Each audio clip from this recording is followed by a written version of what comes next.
Welcome back to the deep dive. If you are a real estate agent, maybe a brokerage owner, or, just navigating modern digital marketing, the speed of changes. Well, it's dizzying. It's incredible. We've looked through the sources you shared, and even experts with over a decade in this field are admitting it. Yeah. The shift to AI search and the competition that comes with it has basically broken the old SEO playbook. That's absolutely right. And for agents, the stakes have never been higher.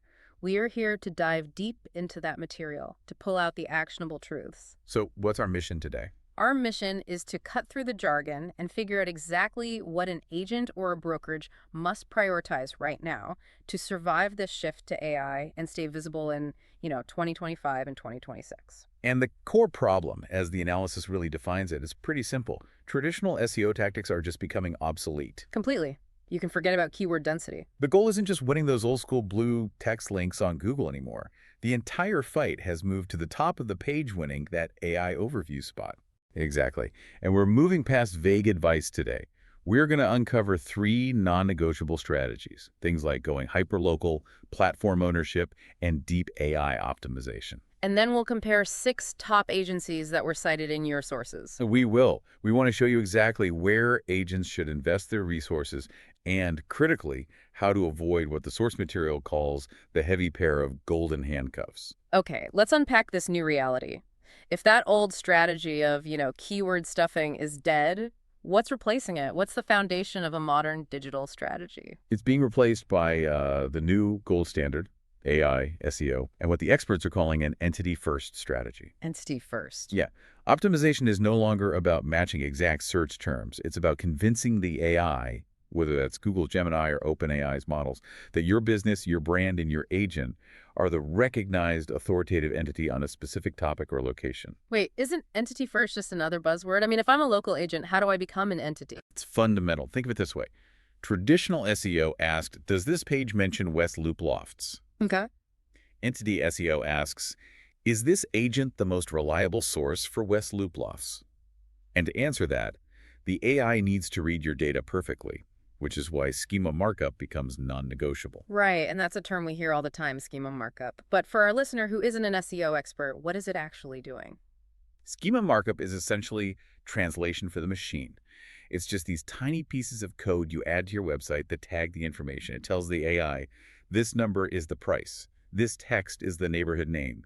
This image is the floor plan. So without that, the AI just sees a big block of text. A block of text. With it, the AI can organize and display your listing accurately right in its own answer box.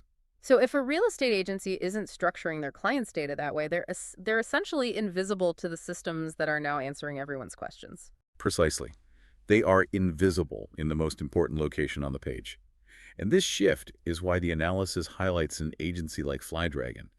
They're cited as the only one right now focusing purely on this entity-first approach. So their goal isn't just clicks. Not at all.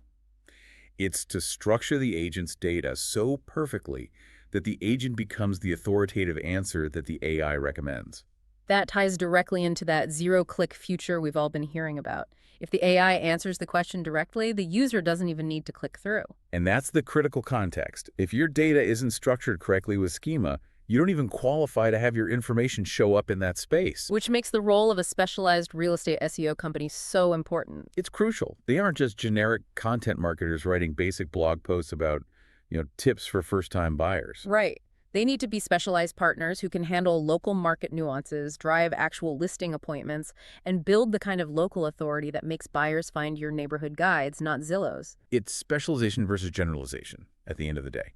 And specialized technical structure and hyperlocal content is what drives gross commission income. Okay, so if we accept that the foundation has to be AI first and entity focused, what does that look like day to day? What are the 3 non-negotiable actions that are required? So these 3 strategies, they have to underpin any modern real estate digital plan.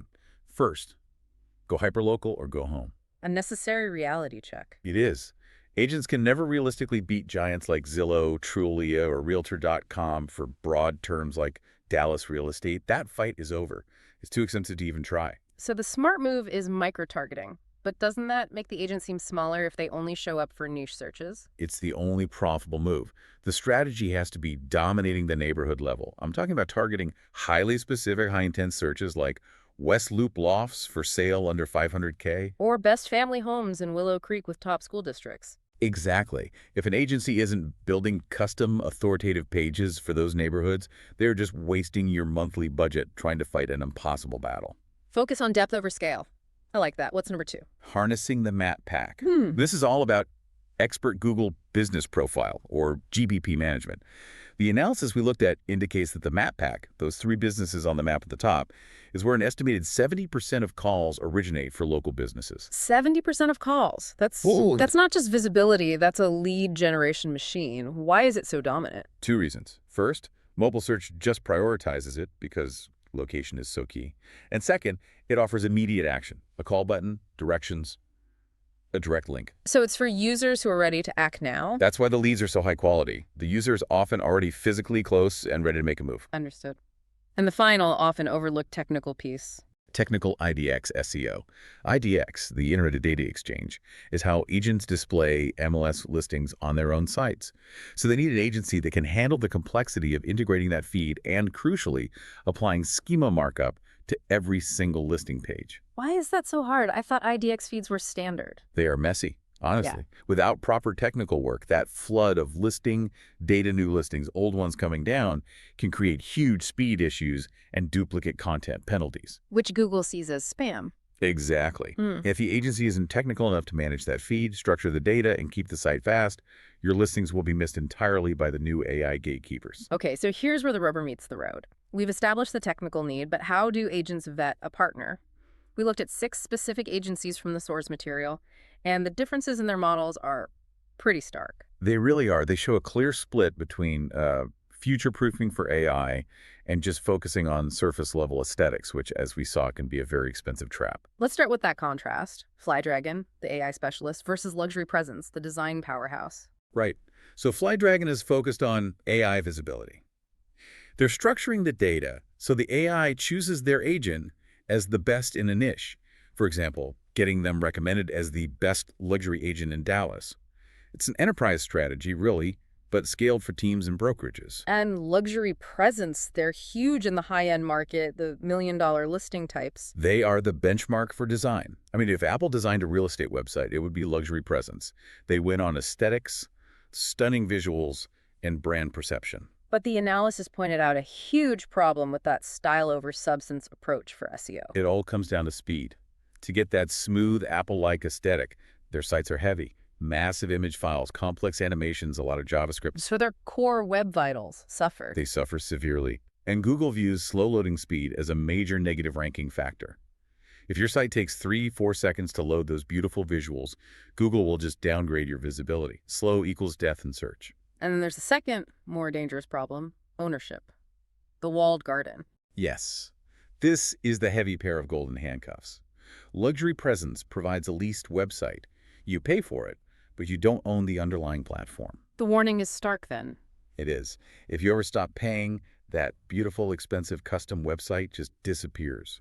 You're forced to start your entire digital presence from scratch, losing years of SEO authority and content. From scratch! Wow, that is a devastating business risk. The analysis found that 90% of real estate websites generated 0 traffic, often because of these exact contract lock-ins. It really illustrates that ownership has to be a non-negotiable. You're building an asset, not renting a billboard. Let's move to the next pair. The workhorse versus the specialist. RealGeeks and InboundREM. So RealGeeks is known for speed and for forced lead capture. It's a great, reliable workhorse for churning out buyer leads quickly. But what's the risk of that model in the AI age? Their whole SEO strategy relies on generating thousands of auto-generated, nearly identical landing pages. That worked maybe 5 years ago, but Google is now smart enough to see these as low quality. So they get flagged as spam. We're seeing those types of pages increasingly de-indexed as spam. So they're great for churning cheap leads today, but they're bad for building the authoritative brand you need for the future. And InboundREM seems to be the exact opposite, the hyper-local specialist. They are. They focus intensely on technical SEO, building incredibly custom community pages on WordPress, which means and this is crucial, the agent owns the platform. That deep market coverage is a huge plus for entity building. But there's friction there. There is. It's the maintenance. They often build these sites using dozens of heavy plugins. Things break, they need constant updates, constant debugging. The sources warn that you can effectively become a website manager instead of a real estate agent. Okay, so we've seen the AI specialist, the aesthetic trap, the workhorse, the tinkerer. Now for the generalists, tell us about the drawbacks of Embark and First Page Sage. Embark is a productized content service. They are not a real estate specialist agency, and that's a pretty big drawback. They're great at scaling content for general businesses, but they often miss that required hyper-local nuance. Meaning the agent ends up having to educate their own SEO team. Exactly. You end up spending your time explaining basic real estate terms like IDX or what farming a neighborhood even means. They don't speak realtor, and that lack of specialization means their strategy often falls short on the neighborhood terms that actually drive GCI. And finally, First Page Sage. They're known for high-level consultation. First Page Sage uses an incredibly effective hub-and-spoke enterprise model. It's great for large commercial brokerages or tech firms. The problem, however, is the pricing. It's massive, $5,000 to $10,000 a month or even more. That is complete overkill for 99% of local agents. It is. You're paying consultant prices for agency work. The ROI timeline is just too long to justify that kind of spend for a local agent. So let's bring this all back to the money in the contract. For a listener who's decided they need a specialized, entity-focused partner, what should they realistically budget, and what guarantees should they demand? Well, based on the source FAQ, agents should expect to budget somewhere between $500 to $3,000 a month for a specialized agency. And what are the red flags at either end of that spectrum? Anything under $500 a month is likely pure automation and generic content, which we've already established won't work. And anything over $3,000 a month is bordering on that enterprise-level spend where the ROI becomes questionable for a local agent. Let's tackle the guarantee myth head-on. Can an agency guarantee you a #1 ranking? The source is crystal clear on this. If an agency guarantees you a #1 ranking, they are lying. Period. Google itself changes its algorithm over 3,000 times a year. No one can ethically promise that. Any agency that does is likely using risky black hat tactics that could get your website permanently penalized. A massive liability. So what about contract length? How long is reasonable? Look, SEO genuinely takes 4 to 6 months to see real, measurable ROI in real estate. So a 6-month contract is reasonable to protect the agency's upfront work. But agents have to avoid long lock-ins. Absolutely. Avoid 12-month lock-ins without a clear performance-based out clause. And reiterating that walled garden issue, what's the key phrase to look for in the fine print to avoid that hostage situation? Look for any language that says you lose ownership of the website and all of the content if you cancel. You must ensure you own the content and the platform. Full stop.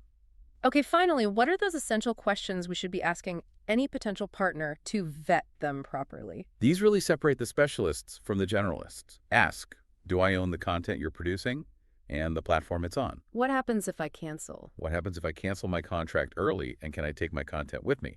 How quickly should I expect results in LLMs and AI search? And critically, where are you generating your backlinks from? The answers will tell you everything you need to know. So to summarize the biggest takeaway from this deep dive, the market demands a radical shift away from general keywords to an AI-first, entity-focused strategy, and platform ownership is non-negotiable. That's the mandate. I mean, the conclusion from the material is that true specialists like FlyDragon stand out precisely because they have that singular focus on real estate teams and brokerages, which aligns with this new future-proof approach.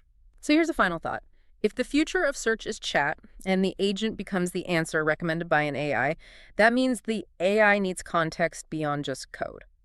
So what non-digital assets like your local reputation, your community involvement, your deep market knowledge will become the most valuable things an agent can give their AI-focused SEO company to make sure the AI chooses them over the competition? Go forth and define your entity.